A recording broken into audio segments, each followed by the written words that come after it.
Thank you for joining us on our podcast about Rainbow Baby plus one or two with Vanessa and Alex. Today I'm joined by Tanya, who's a perinatal nurse, doula, and birthing coach, to talk about birth and children after miscarriage and possibly growing our families. So hi, Tanya. Thank you Hi. so much for joining us. Nice to be here.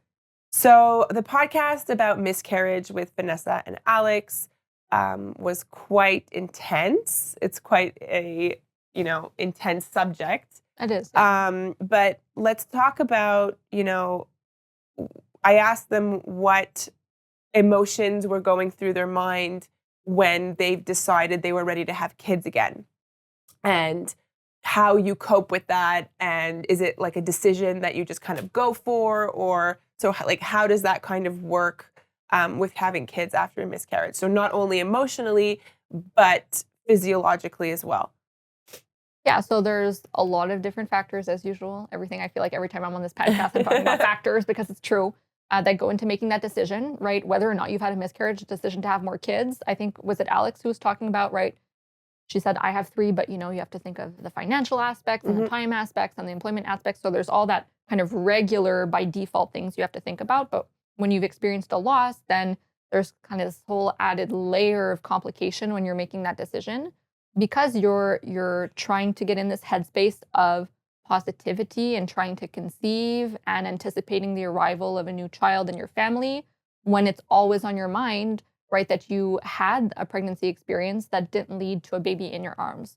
So it can be like that mental space can be really confusing and challenging for people to navigate. Um, so yeah, it's definitely a challenge. And I've so forgotten your question already. so I think that Vanessa and Alex both can agree or agreed upon the fact that when they did get pregnant after experience a loss, they were constantly, experiencing hypervigilancy, and they were constantly kind of paranoid that they were going to Yeah. miscarry again, which obviously is a natural and reasonable thing to feel Hmm. because you've already experienced it. So if it's experienced already, it could happen again, right? But I want to talk about that, and I want to talk about like the stress and everything that goes along with it every day, kind of wondering, am I going to miscarry? Hmm.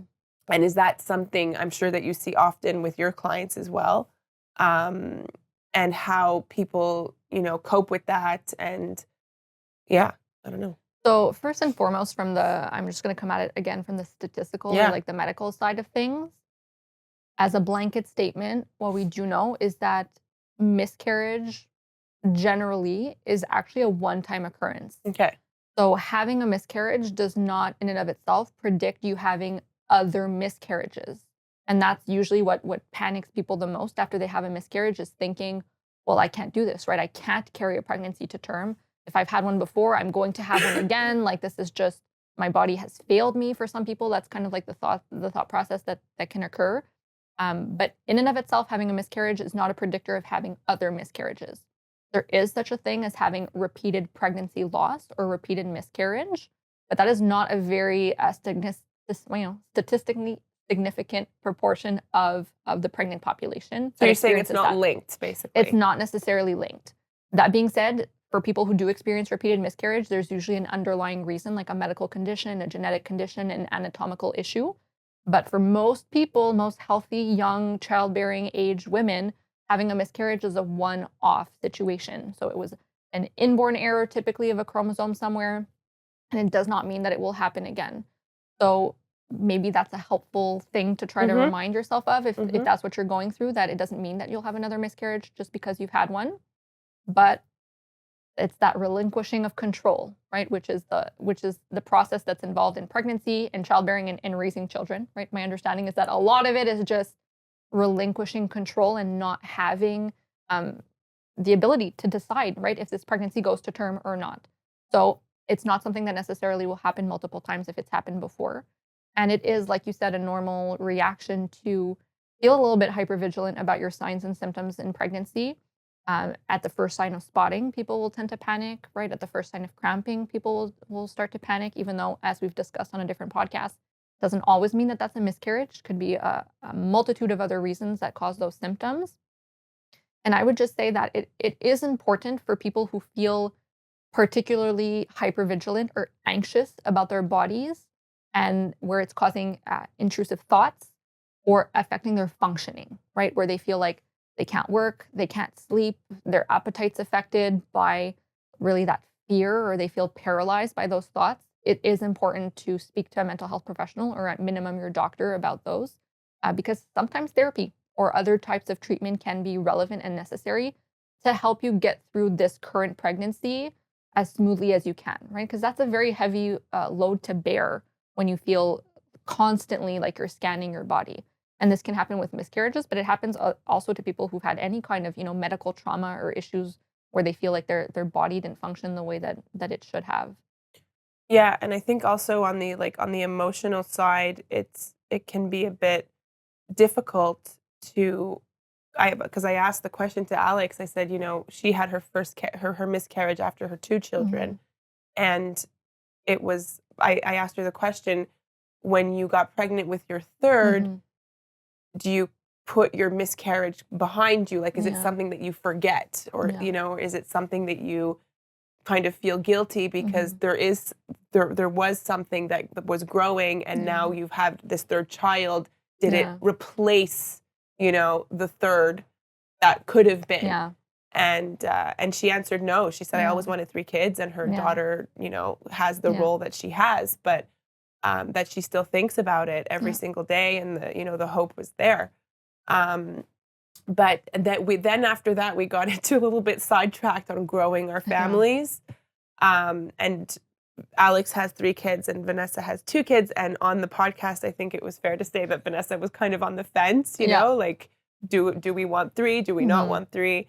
And they weren't ready to kind of give away all the baby stuff. But I don't know. Like I said, I've never had a full on Mhm. miscarriage, so I don't know what it feels like to kind of put that behind you, Yeah. if you ever put it behind you, Yeah. and kind of carry on with the new baby in quotes, you Yeah. know? I think like what we know from the literature and from women's experiences speaking up and speaking out about their experience with miscarriage and pregnancy loss is that it is very rare to encounter any person who's had a pregnancy and lost it who forgets about it, Right. right? And people have different emotions related to it, right? They can think about that pregnancy with affection, with anger, with whatever type of emotion that they have, but most people don't forget it, right? It always remains a part of you, a piece of your history, of your family's history, and then how you choose to remember that is entirely up to you. So some people prefer to keep that a piece of private information, a bit more like what Vanessa was talking about. She hadn't even told you, right, that she had Right? experienced a miscarriage, even Yeah. though you guys are close friends. But for some people, it feels more natural to keep that kind of as a private event or part of their history. And for other people, it helps them cope to actually talk about their miscarriage openly. If you just go on the internet, you'll find like a million different blogs of women who've experienced pregnancy loss and want to talk about it to help other women be able to, go through that journey and that experience and know that they're not alone. So I know that there's many women who use rituals kind of as a way to commemorate their pregnancies or their babies that they have lost. I don't know if you know that October is pregnancy Mhm. loss awareness month. Yeah. And so every year, I think it's like mid-October, there's an event called the Wave of Light, where people will be encouraged to light a candle to commemorate either their own babies or babies of friends of theirs that have been lost, that have died, unfortunately, kind of like as a yearly, almost like a birthday type of situation. Some people will do things like, have a ceremony, not necessarily a funeral. Some people do, but planting of trees is kind of a common one. Getting ornaments for their Christmas tree or Yeah. whatever religiously relevant thing you do with your own family. If you have other children, some people will decide to actually name their baby that they've lost and consider it like a member of a family who's passed away and treat them with that kind of place in their family.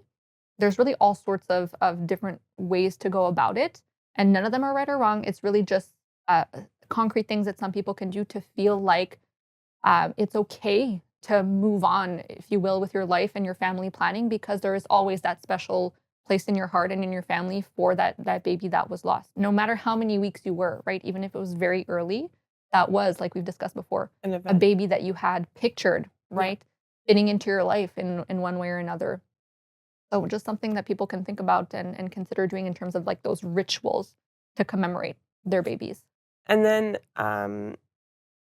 we, like I said, we went on to kind of like growing your family Mhm.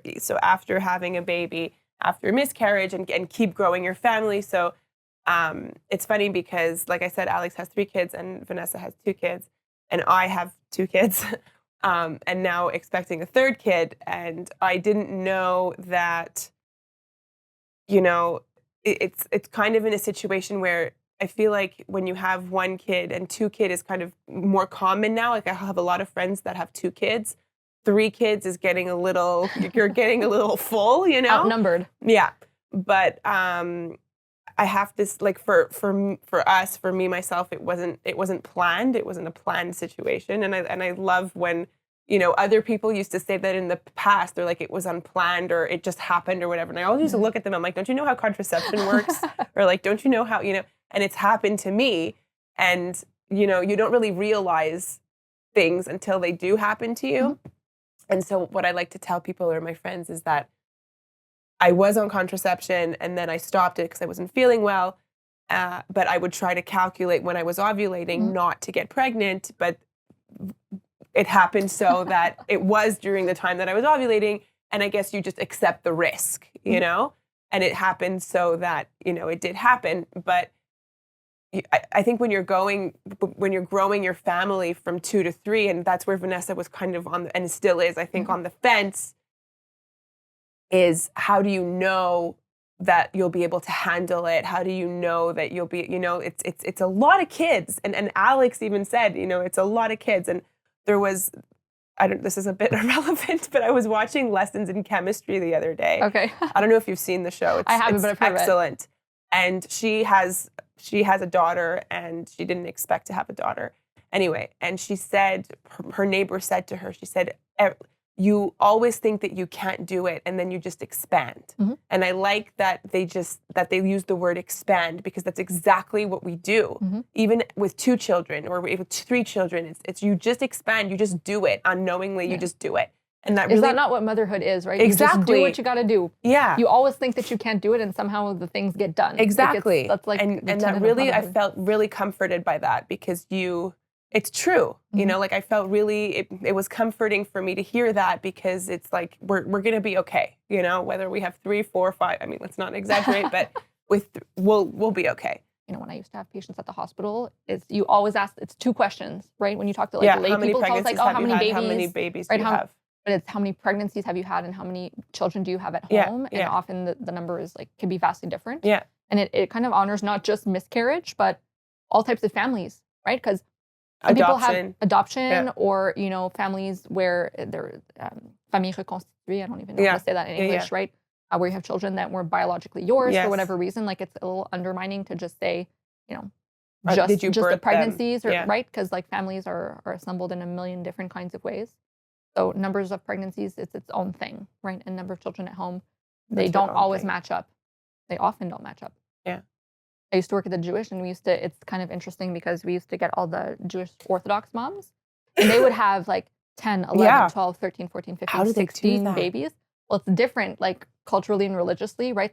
They have a community to help raise their kids, right? Like it's the onus is not only On the mom. on the mom, which tends to be like the heteronormative Yeah. type of situation in North America. Yeah.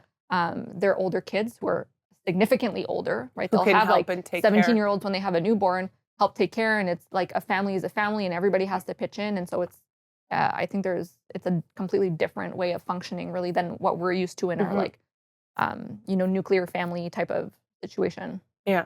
Because if you think like 3 or 4 is a lot, imagine having 10. 10, 11, 12, Yeah. 13, and there's shows about this, right? Like For on sure, TLC and for stuff, sure. because it's jarring to us when it's not part of our culture or religion Exactly. or societal expectations. Yeah. But you just need support, right? That makes everything easier. 100%. Thank you for joining us, Tanya. My pleasure.